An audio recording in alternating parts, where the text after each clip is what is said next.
isquémica es el común denominador bajo el que se agrupan sustancias y procesos fisiopatológicos de un desequilibrio entre la demanda y el aporte de oxígeno, como así también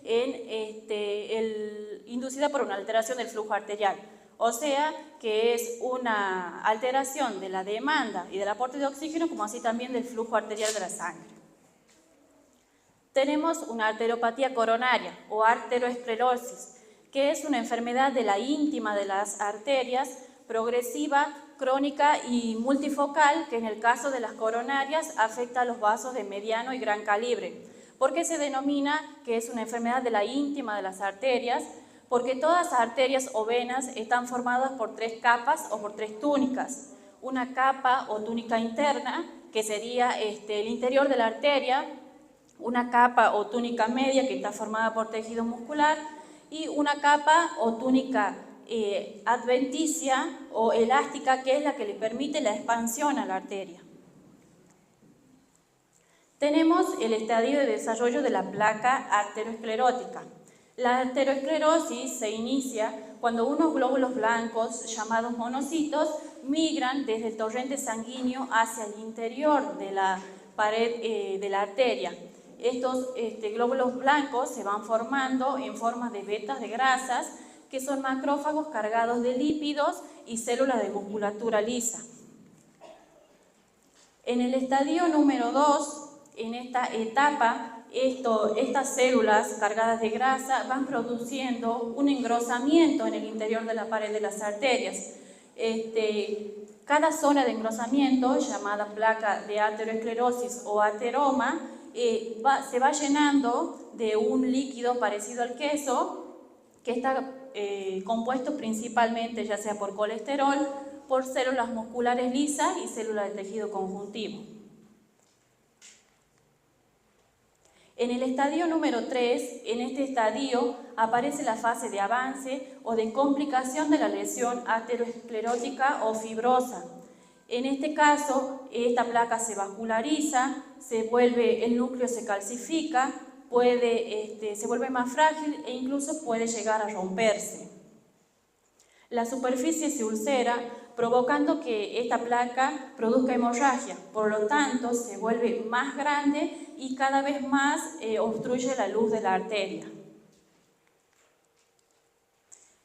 Un ateroma roto también puede desarmarse y derramar su contenido graso, lo que puede producir un coágulo sanguíneo denominado trombosis.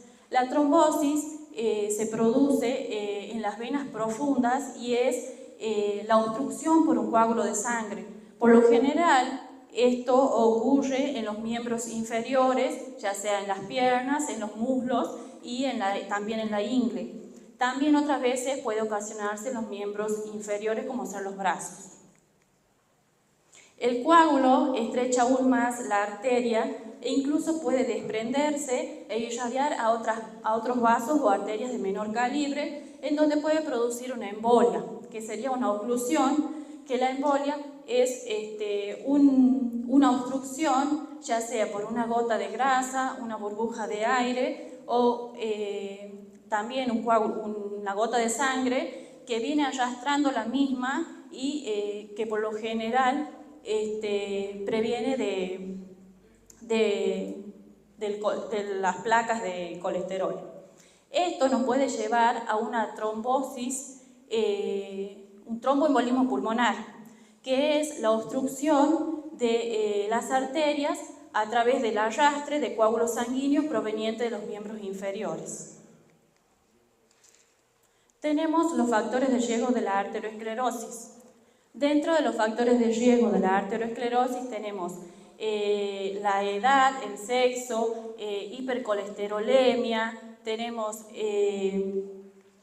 el tabaquismo, la hipertensión arterial, el estrés y la personalidad. También otros factores de riesgo pueden ser la diabetes, la obesidad, la hipertensión arterial y el sedentarismo. También las dietas ricas en grasas saturadas.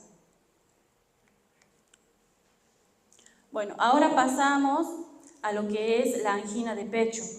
La angina de pecho se define como el dolor o opresión o malestar, por lo general torácico, causado por la isquemia transitoria. Es un concepto exclusivamente clínico, ya que se basa su diagnóstico en las características y circunstancias que acompañan al dolor. No es una causa, sino que es un signo, un síntoma de una arteriopatía coronaria. La presentación clínica. El dolor de la angina de pecho puede ser quemante, asfixiante, opresivo o una sensación de aplastamiento torácico. La localización puede ser retroesternal y en la cara anterior del tórax.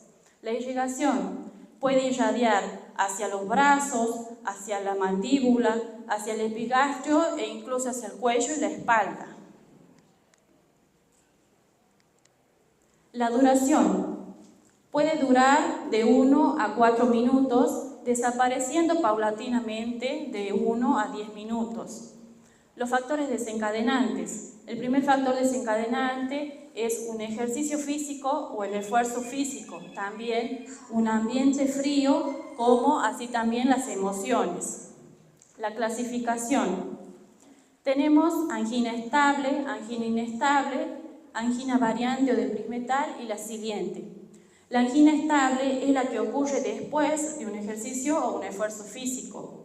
La angina inestable es la que ocurre cuando el corazón deja de recibir sangre y oxígeno. Y la angina variante o de Prismetal es la que ocurre durante el ejercicio físico. Y la siguiente es la que por lo general no produce dolor, pero sí produce cambios cardíacos, por lo general se la considera como silenciosa. El diagnóstico. El diagnóstico de la angina inestable puede ser a través del laboratorio, en donde en el análisis de sangre podemos encontrar valores de anemia, hiperlipidemia, que serían los valores altos de colesterol y triglicéridos en la sangre, y descartar un IAM. Tenemos también el ecocardiograma de esfuerzo, que sería la ergometría, un ecocardiograma ambulatorio, que sería un Holter, y el ecocardiograma en sus modos bidimensionales y Doppler. El Doppler es un procedimiento en el cual se utiliza una imagen para ver qué tan bien fluye la sangre por el interior de los vasos. El diagnóstico también puede ser a través de medicina nuclear. Tenemos dentro de la perfusión miocárdica con talio 201, que es un procedimiento imagenológico en donde se pueden observar la función del músculo cardíaco, como también su bombeo. Esto nos ayuda a ver qué cardiopatía isquémica posee o también su extensión y severidad. Y después tenemos la angiografía coronaria o cinecoronografía, que es el ecocardiograma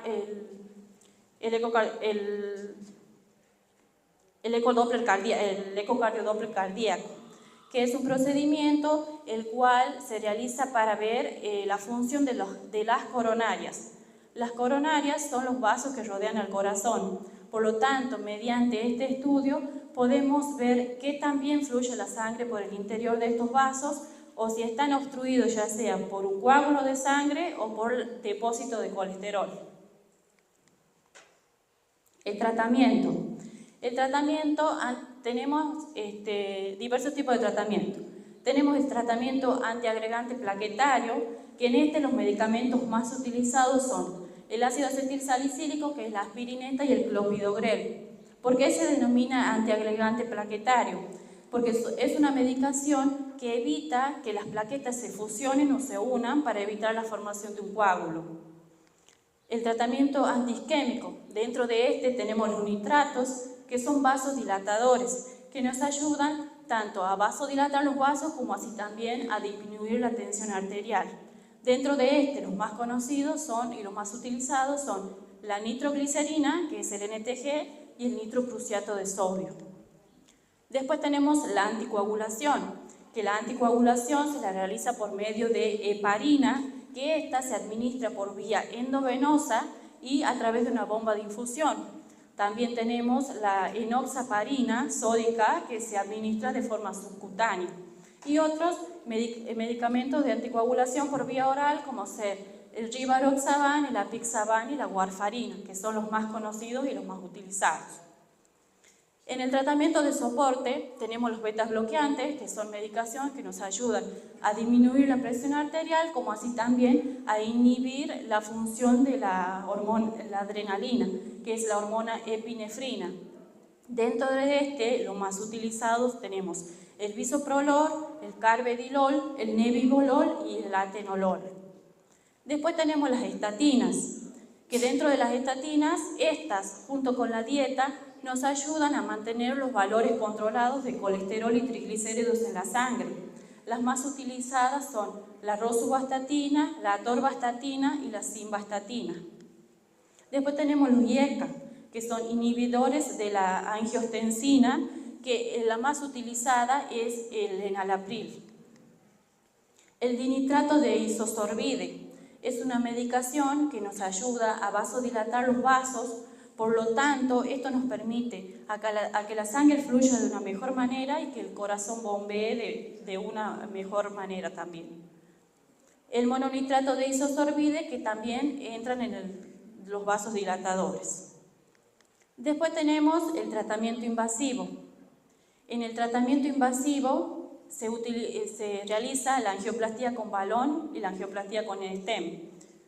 La angioplastía con balón es un procedimiento en el cual se introduce en una arteria coronaria un catéter fino y flexible, el cual en su extremo posee un balón insuflable. Al llegar hacia la zona de obstrucción, se insufla y hace que lo que está obstruyendo la arteria se pegue hacia las paredes para permitir nuevamente el flujo sanguíneo. Una vez que se realiza esto, se desinfla el balón y se vuelve a retirar. Es un método invasivo. La angioplastía con stent. La angioplastía con stent es un método en el cual también se introduce un catéter, el cual posee una malla metálica en su extremo y es la que va a quedar dentro de la arteria coronaria para permitir nuevamente el flujo sanguíneo. En los cuidados de enfermería, siempre, antes, durante y después del cuidado de enfermería, lo principal es el eficiente lavado de manos. Después, en estas patologías siempre hay valoración del dolor torácico, oxigenoterapia, monitoreo permanente, un control de parámetros vitales cada 2 horas, un control del balance hídrico, administrar analgésicos según prescripción médica y siempre estar atentos a posibles efectos secundarios que pueda crear esta medicación. El control de balance hídrico y vigilar el rango de anticoagulación. El rango de anticoagulación, por lo general, lo normal es de 35 segundos y una vez administrada la heparina, ya el rango puede ser entre 55 a 75 segundos. Ahora pasamos al infarto agudo de miocardio. Es la progresión de la isquemia y la necrosis del músculo miocárdico. Se produce cuando hay una disminución brusca de la oxigenación y de la irrigación sanguínea. Entonces, esta parte o esta perfusión hace que el miocardio se necrose o muera. Etiología. La principal causa del infarto agudo de miocardio es la obstrucción de las arterias coronarias y también la disminución del calibre de los vasos de gran y mediano calibre, que puede ser porque hay una presencia de una placa aterosclerótica, una trombosis o una embolia. El infarto agudo de miocardio se presenta cuando se suspende el aporte sanguíneo en un área de miocardio que puede ser pequeña o extensa y sin oxígeno y sin sangre, como habíamos dicho, el miocardio se necrosa o muere. La aterosclerosis es la enfermedad de base del infarto agudo de miocardio, debido a que a sus procesos se disminuye la luz del tamaño de la arteria coronaria, como así también en los cambios que se producen en la misma, es decir, la acumulación de placas dentro de la arteria. Comienza con un proceso de engrosamiento irregular producido por los depósitos grasos, y esto va a alcanzar una forma más severa que implica la formación y el revestimiento de lípidos que finalmente conducen a una placa aterosclerótica fibrosa, que es la que después puede llegar a romperse o provocar una hemorragia. El diagnóstico. Para diagnosticar un IAM se usan 3 criterios: la historia clínica, cambios enzimáticos y cambios electrocardiográficos.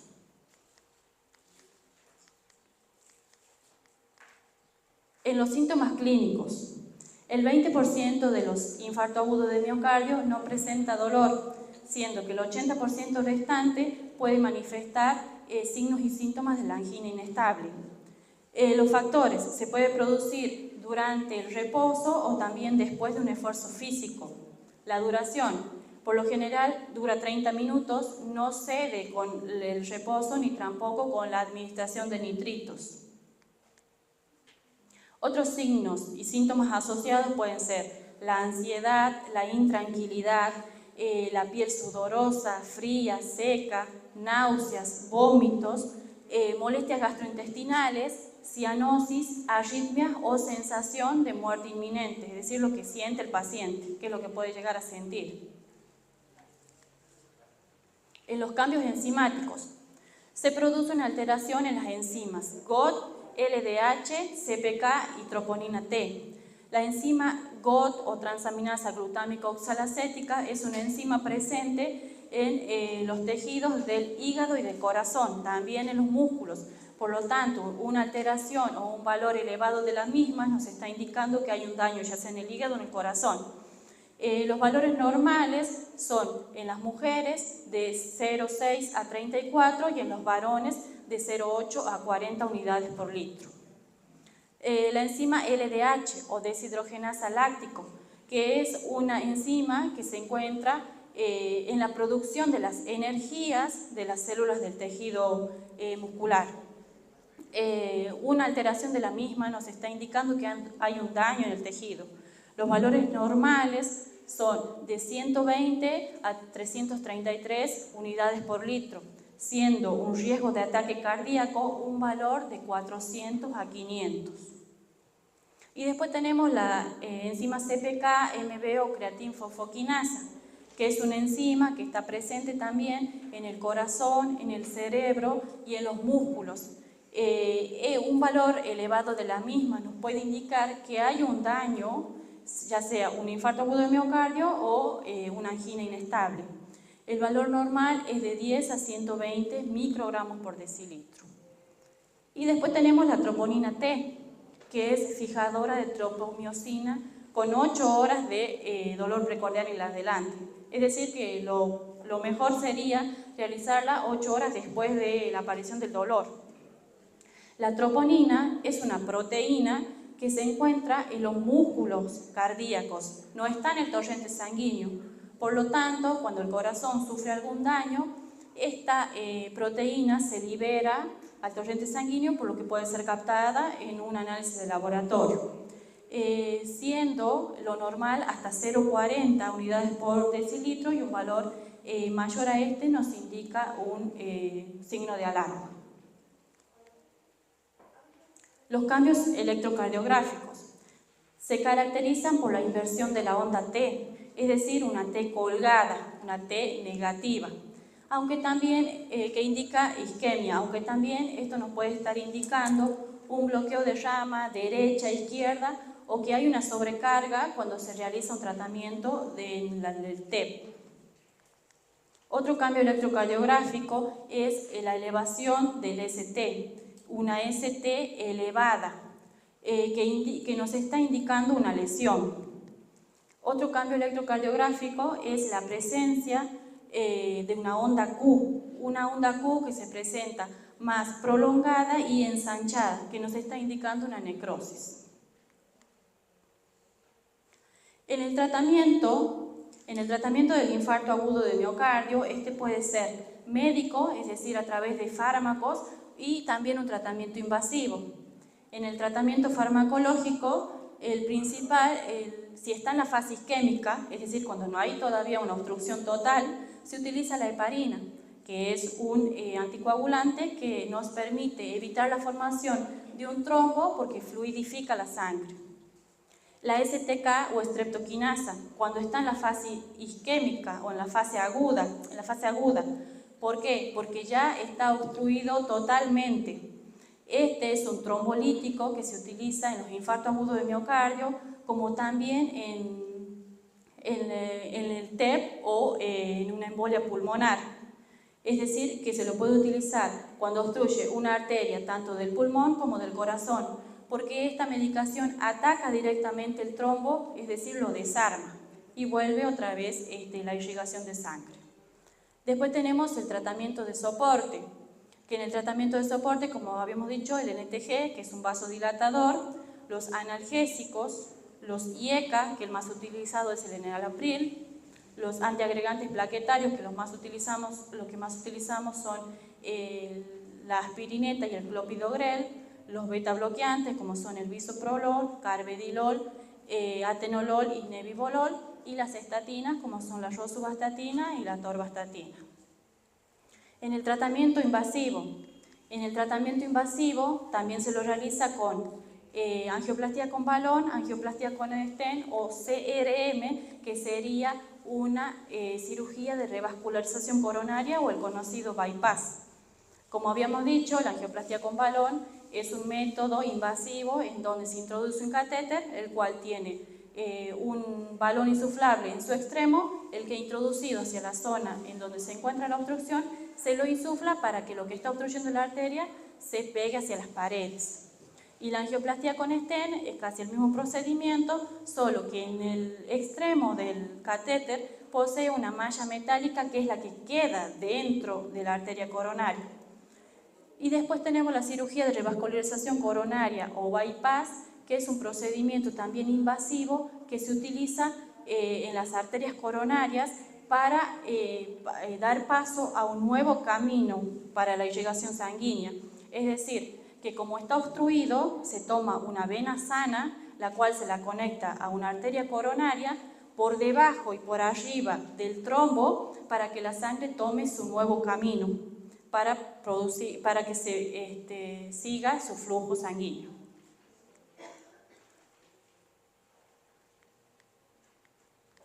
Y ahora tenemos los valiosos cuidados de enfermería, que el objetivo es la estabilización física y fisiológica del paciente, control de parámetros vitales, monitorización permanente, colocación de una vía periférica, administración de drogas vasoactivas y su control, realización de ecocardiograma seriado. También tenemos la administración de oxígeno, tener el carro de urgencias siempre en la unidad del paciente. También, siempre que se pueda, explicar al paciente las técnicas y procedimientos que se le vayan a realizar. Calmar el dolor con analgesia o morfina, control de ingresos y egresos de líquido, que sería el balance, el control de la dieta. También tenemos disminuir la ansiedad, valoración del dolor torácico, proporcionar al paciente la mejor posición, en este caso sería la posición semi-Fowler, una vigilancia intensiva, como así también fijar las alarmas en el multiparamétrico. Lo principal es tener empatía hacia el paciente, ya que puede ser nuestros padres, madres, hermanos o incluso nosotros, y tratarlos como a nosotros nos gustaría que nos traten.